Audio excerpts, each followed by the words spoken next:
after last week's episode of wonderful healthy salads and lunches, today I'm going to do something sweet because so many of you are in the Northern Hemisphere where it's very hot right now, and I thought that Pavlova, which can be sort of adorned with all this beautiful summer fruit like cherries and peaches, would be the perfect summer dessert. I'm sorry for those of you who are watching from Australia and New Zealand because you're probably very cold right now. I think my father said he saw it was 0 degrees in Melbourne. So maybe go and watch my sticky date pudding recipe with the caramel sauce. That's more wintry.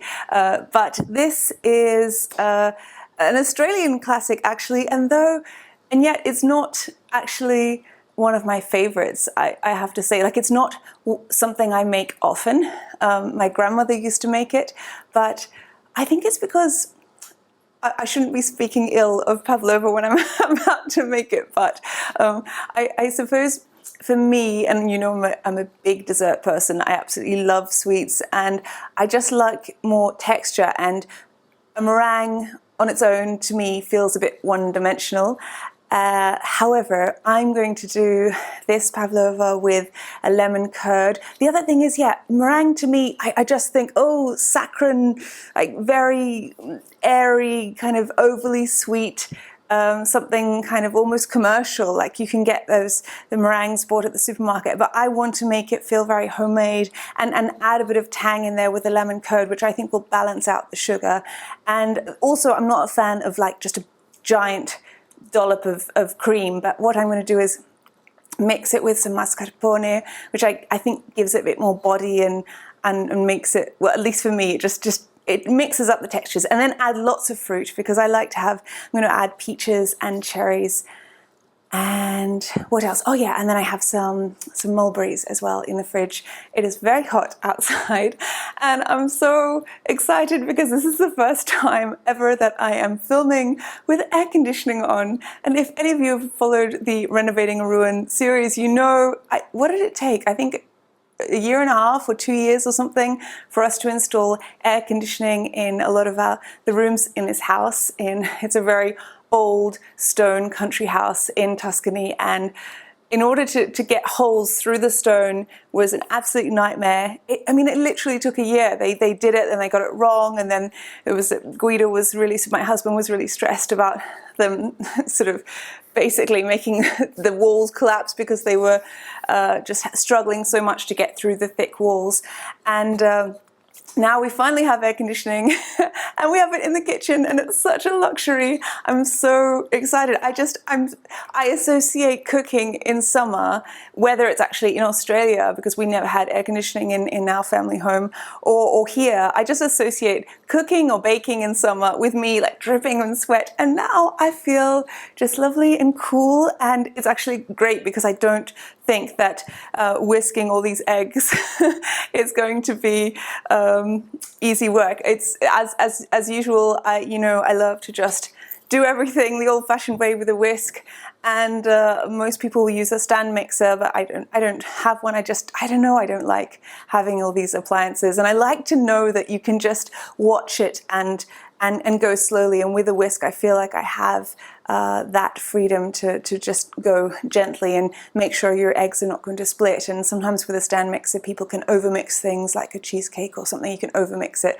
And with the whisk, you don't have that problem. You just need to have energy and strong biceps, which I do from lifting our lovely little cherub, Gianfranco. And also I'm grateful that I have the air conditioning because I'm pregnant and in the second trimester, and I just feel the heat a lot, so this is a blessing. That's the end of my tribute to the air conditioning, and now we can begin. I have the oven preheated, very hot. I believe that's the key, is to just have it really lovely and hot, so that the moment, and you can turn it down when you put the meringue in, but that at least can sort of set it all and not have you run into problems? Meringue can be easy or it can be a disaster. Humidity can seriously affect the success of your pavlova. Adding the sugar too early can cause your egg whites to not develop enough volume and then you just have to throw the whole thing out. Adding the wrong ratio of eggs to sugar can affect the structure. Taking it out of the oven too soon before it's completely cooled overnight can cause it to crack or completely deflate like a failed souffle. But although this is the only recipe I've ever shared with you that I truly don't make often, I'm still feeling optimistic. I have here some corn flour, some sugar, and you can either add lemon juice or white vinegar. And I think I'm going to go for vinegar.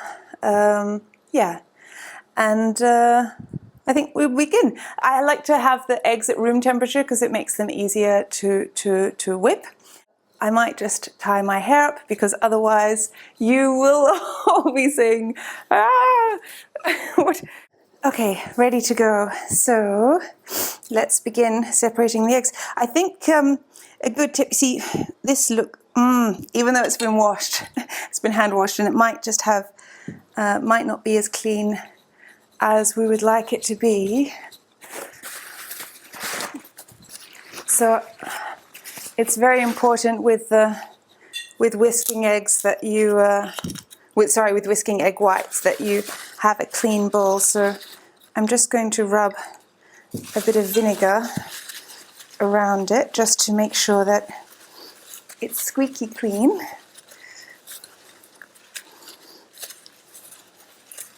And then that's strong. And then I'm going to keep the egg yolks to make the delicious tangy lemon curd. So I suppose we can have a little chat while I'm doing this because it might take a while. You really want to make sure that there is absolutely no yolk in with the whites. So I'm just doing this carefully. I suppose I could tell you, if you want to really know how our week's been, it's actually the week I filmed the salad, the salad video last week was horrific. We actually received the worst news I think I've ever received in my life. Do I want to tell this story? I guess, yeah, I may as well. So we had done this, it's in Italian it's called test combinato. I guess that might be combined test, I don't know, but it's sort of statistic. It's based on statistics. And it basically checks for abnormalities, chromosomal abnormalities, and any sort of diseases that the fetus might have. And anyway, we did this ultrasound and everything was great and it looked beautiful, this little baby, and we could see all the limbs and we could see the head and the face and everything. And then they sat us down and said, they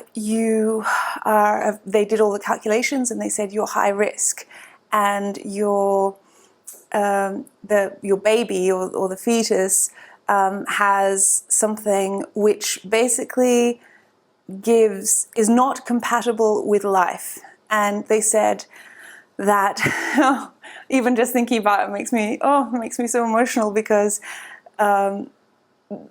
the doctors basically told us that the child would maybe make it to full term, but then it would only live a maximum of 12 months. And when you hear this, you can't even compute it. I mean, Guido and I we were just completely shocked. I don't know why, because obviously there is this risk, and this is a chance that I guess it can happen to everyone. So, but I don't know, I suppose we just weren't expecting it because the ultrasound was so good, and the nurse was saying that everything was on track and it looked really healthy and everything. So, and I was feeling really healthy and everything, but I guess it's nothing to do with the health of the mother. It's sort of more about just chance, isn't it? Like, just, I don't know. So anyway, we obviously just felt completely floored by this horrible news, and it's difficult because then they say to you, well, you have to go and get the test DNA fetale, which I guess is the fetal DNA test, and that is more accurate. So that's like 99% accurate, and it's actually, instead of just combining different components, it's getting the baby's DNA that's floating in my blood, and so that's much more accurate.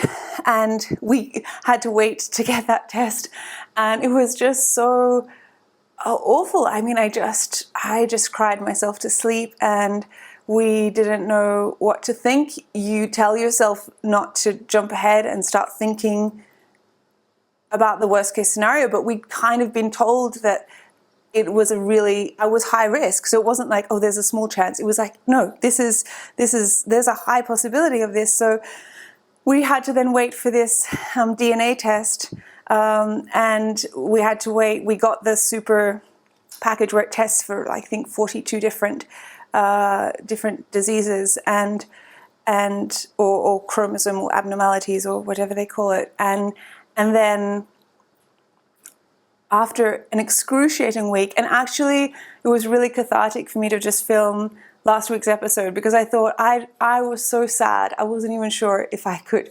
work, if I could speak, if I could do anything. And then actually cooking, filming, being creative, it actually always calms me no matter what I'm dealing with. And yeah, fortunately that was something to keep me distracted, because when you're told you have to wait for 8 to 10 days to find out if your baby is going to live. And the thing is, I don't know, even having been through miscarriage, that was difficult, but the thought of going all through the 9 months, giving birth, loving a little creature for a year, or maybe not, maybe even 6 months, introducing it to Gianfranco, him getting attached, only to know that it was destined to die. I mean, sorry, this is a bit heavy for a Pavlova episode, but it was just such an excruciating torture just to consider all of this. And anyway, the results came back finally, and we were just so tense that day. We just checked it. It came in this PDF, and we were trying to understand it, and it wouldn't download, and Guido and I just looking at each other and just silent and just thinking, just praying, just hoping that we didn't have to go to the next stage, which I don't even want to get into. That would be horrible. But it came back, and it's completely healthy. So I can't even articulate the relief. It was just a full body relief where you feel like crying and laughing and collapsing to the floor and jumping around the room all at the same time. And I just felt so grateful, because I don't think I would have been strong enough to do that, to love a child for a year and then know that it had no chance of life. So anyway, I just feel really, really lucky. And it was, sometimes I think it's even, not that anyone would wish to have that experience, but going through those 10 days or whatever it was, it just fills you with so much gratitude for everything. I just look at Gianfranco and I see him running around and breathing and like being so vital and alive, and you feel just completely filled with gratitude, and you think how we're so lucky just to have one child who's so healthy. So my heart just goes out to anyone who, I think someone wrote in the comments that when we on the pregnancy video that this woman wrote, and she's dealing with all of these issues that the fetus has, and I just am in awe of you and any other person who is dealing with that type of news, because pregnancy is it's difficult enough, but to also know that your child is starting off life with these setbacks would just be so harrowing. So that's my little story. I didn't mean to get emotional about it, but I just can't completely believe that we're so lucky and that this baby is okay. So yes, all is good, and we're celebrating now with a big decadent dessert. So my parents are also leaving this week, and I think I feel emotional for that too, because it's just so lovely having them. So I'm making this as a bit of a goodbye dessert. Now I just have to remember how many eggs I've done. Let's count. 1, 2, 3, 4. Okay, let's keep going. Oh, now I'm going to be sniffing, and someone is going to comment and say how annoying it is. I'm back. And I guess the reason I share that with you was just because, sometimes you might have a difficult week with a child, or you might just be on your own and you might be having a difficult time, or you might have a family member who's irritating you, and it's easy to feel like that's the worst thing ever. But then when your health is threatened, or someone you love has their health threatened, it really puts everything into perspective, and you think, goodness, this isn't worth getting upset about. I'll put these aside for the lemon curd, and I shall begin. Here we go. So I'm just going to whisk until I get soft peaks, and then I'll add in the sugar slowly so that it dissolves. You don't want the sugar to be gritty, and I might just add a little bit of salt.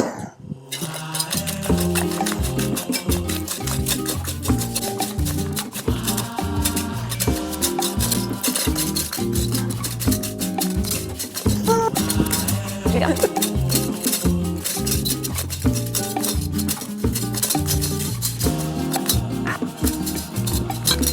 See, they're already white and fluffy. I just need to keep going now to make them into peaks, but it always takes me less time than I anticipate.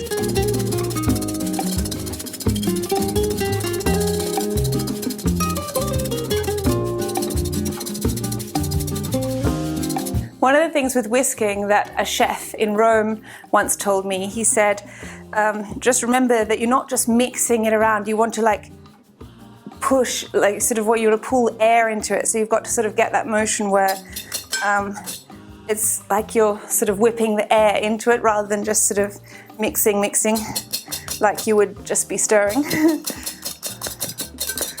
I guess that's fairly self-explanatory, but I don't know, I always think of him when I whisk.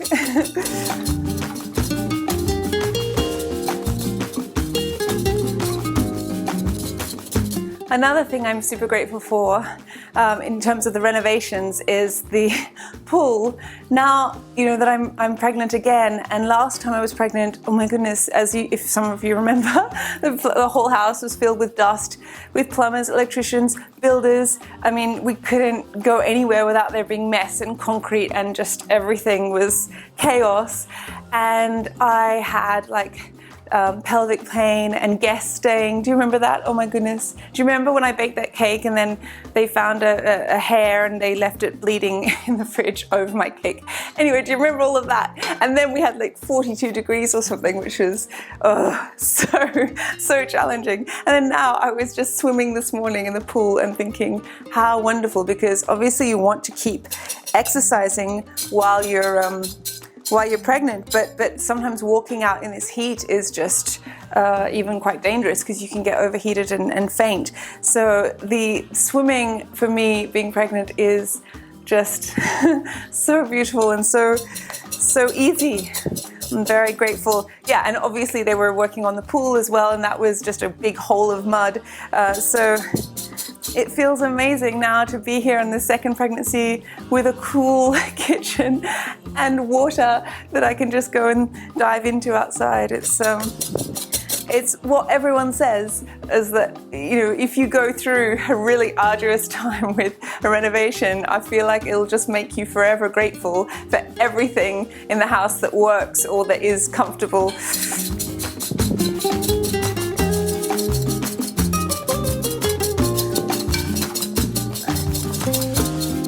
Hopefully you can see. It's basically, you see, it's all puffy, but it's not as stiff as we'd like it. But now I can start adding in some sugar, just a little bit at a time.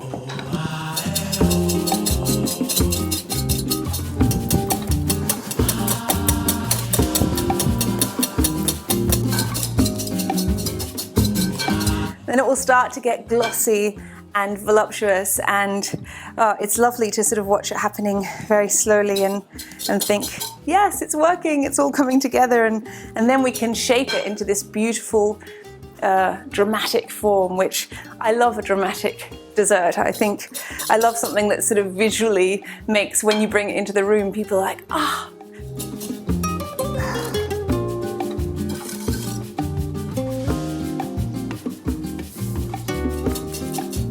Perhaps I'm being too cautious and I could go faster with this, but you know, when you use 10 eggs, you don't really want to waste it by having the meringue split and be a failure. So slow and steady wins the race. I've decided against the vinegar. I think I'm going to add lemon instead.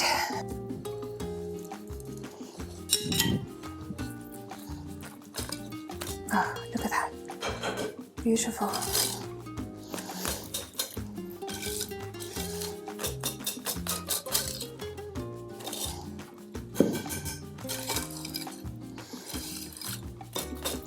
And now I would love to add some vanilla, but my supermarket has stopped stocking vanilla extract and I don't understand why. It's most upsetting, but you'll just have to imagine that now I'm adding in some vanilla and some corn flour.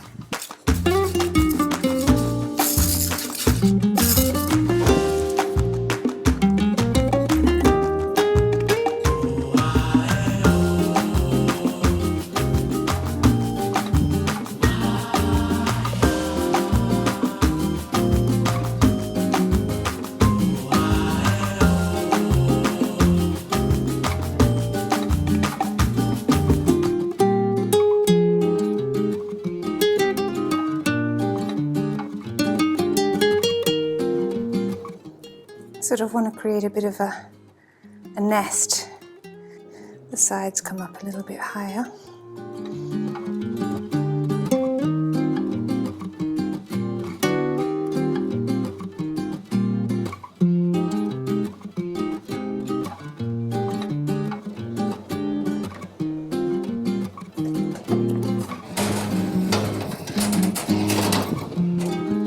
Just taking a little break to have a snack because this is hard work.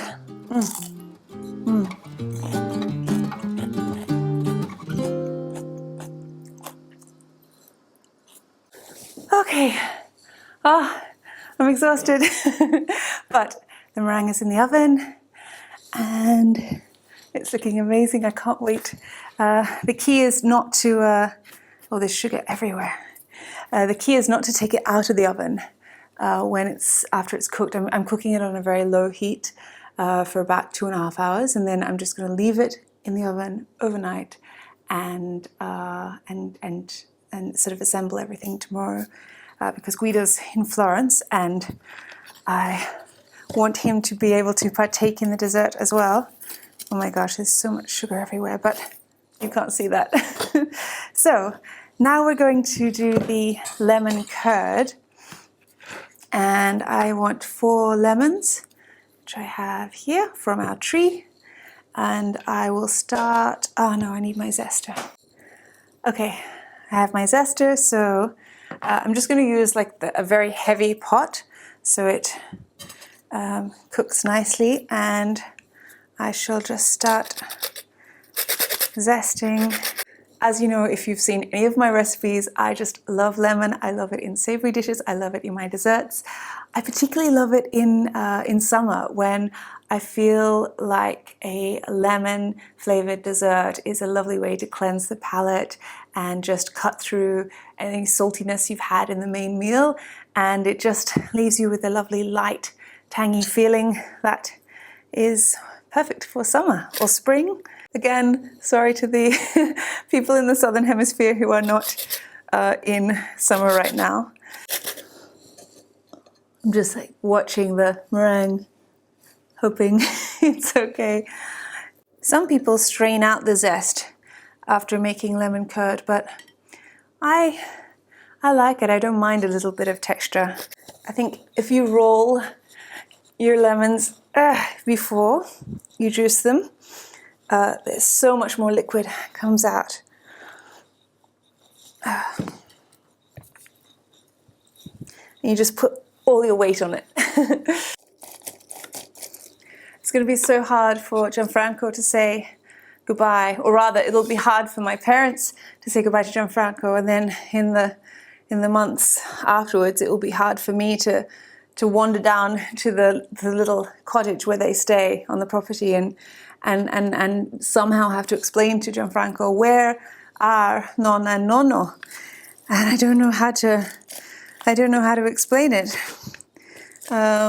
because he doesn't quite understand the idea that they could be somewhere as far as Australia, and Australia is just so far from everywhere in the world, isn't it?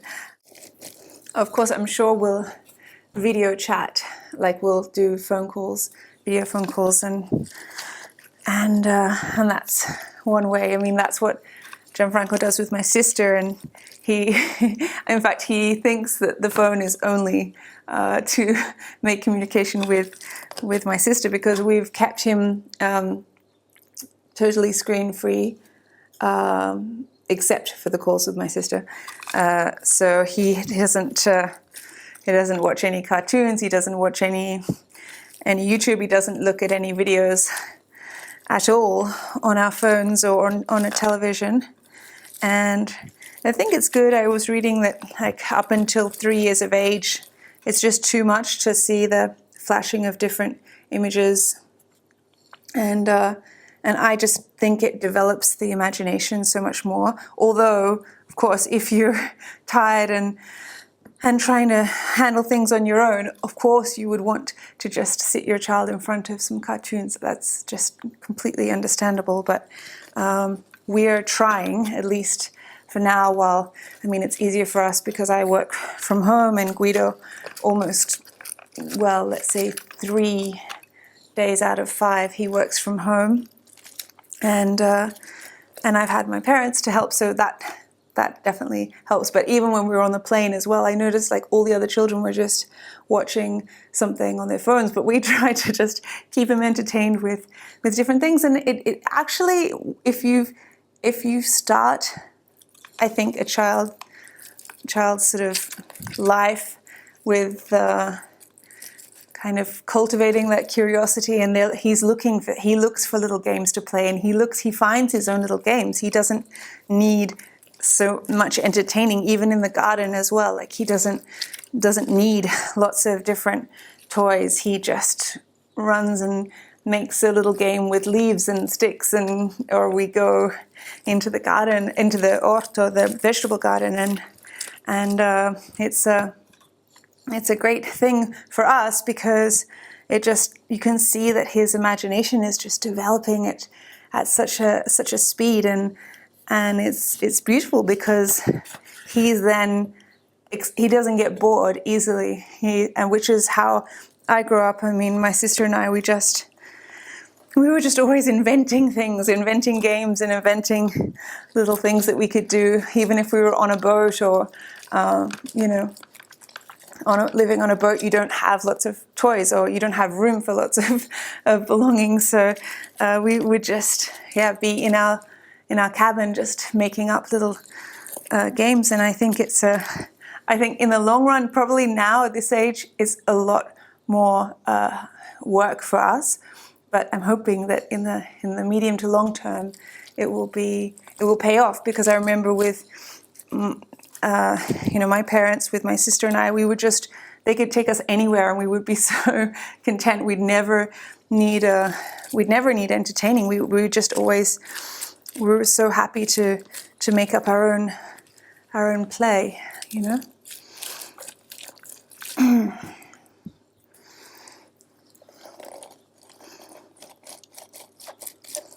But I just want to reiterate, obviously, every parent just has to do whatever they can to survive, and if that is watching movies or TV or YouTube or whatever, then that's completely understandable.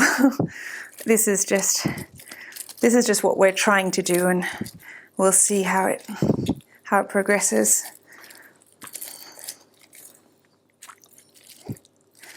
But Gianfranco now is, I think he's 20 months old.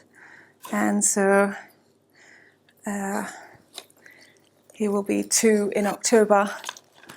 Yeah, thank you for all the tips and little advice that many of you gave me who have multiple children, and talked to and sort of wrote in the comments how to introduce a new baby to the family. And oh my goodness, the Pavlova looks so beautiful, or the meringue, I should say. It looks so beautiful. You know what I love about it? I love how just the egg is sort of, or the meringue, I guess, is it looks like it's just frozen in slow motion, like it's like this, and then it just it's just frozen in time. It just looks like it's kind of dancing or waves or something, and then it's just captured in that moment. Which normally with a cake you don't have that. Like even if you have beautiful swooshes and everything, it just sort of all settles down once it gets into the oven. But this has just remained like that. Did I explain that right? You know what I mean, I hope. We have a lot of juice here. I should measure it so that I'm giving you exact quantities. 3/4. 1 cup of sugar. Let's just mix that together and dissolve the sugar. And now we add our egg yolks from before.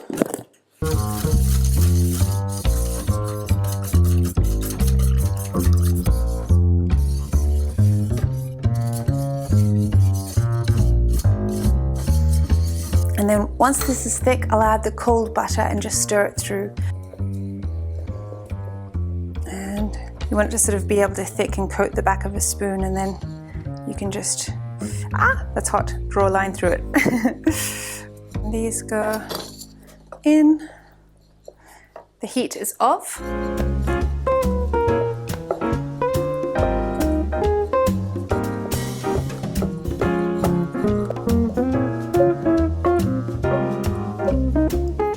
I'm just trying the lemon curd before I put it in the fridge. Oh my god, it's so good. I like a lemon curd that's not too sweet because I'm going to already have the creaminess and the sweetness in the cream and the mascarpone and the fruit, so, and the meringue. So this is just going to be the perfect counterpoint.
Yeah, I don't really know what a pavlova is. No, it's mine. You showed me a better one. Wow! Wow, wow, wow. Oh my god. Is that the right reaction? Amazing! That shows me that now we're all gonna get one. It's a super meringue, come si It's a dice? pavlova, yeah, meringue, yeah. È una mega meringa. Yeah. Sì, Bella. con la crema. It's Australian, as far as national dishes go, pavlova's Yeah. considered an Oh, Australian is it? dish. Con la crema al limone. Che bello!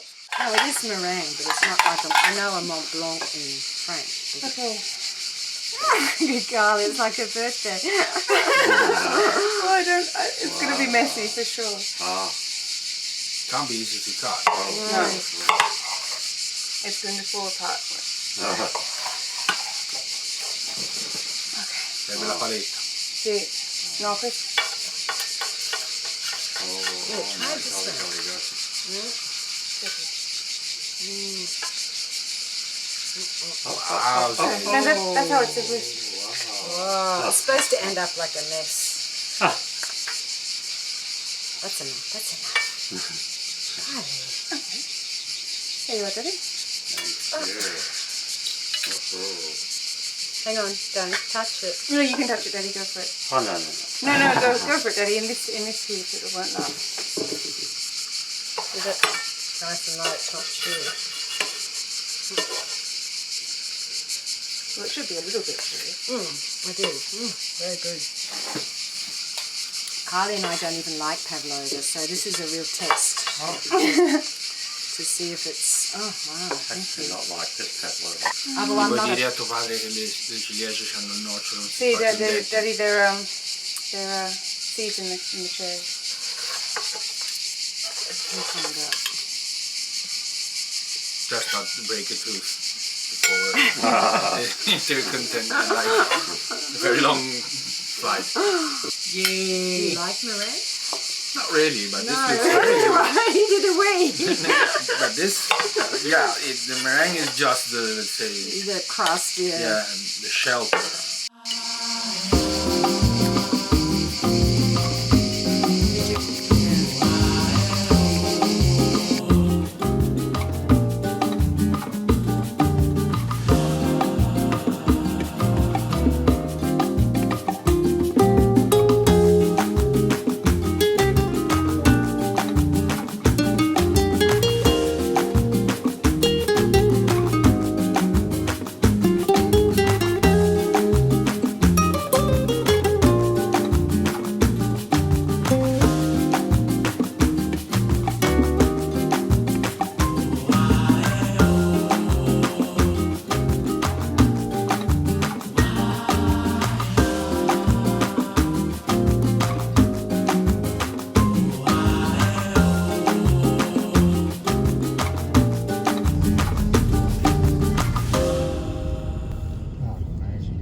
Beautiful.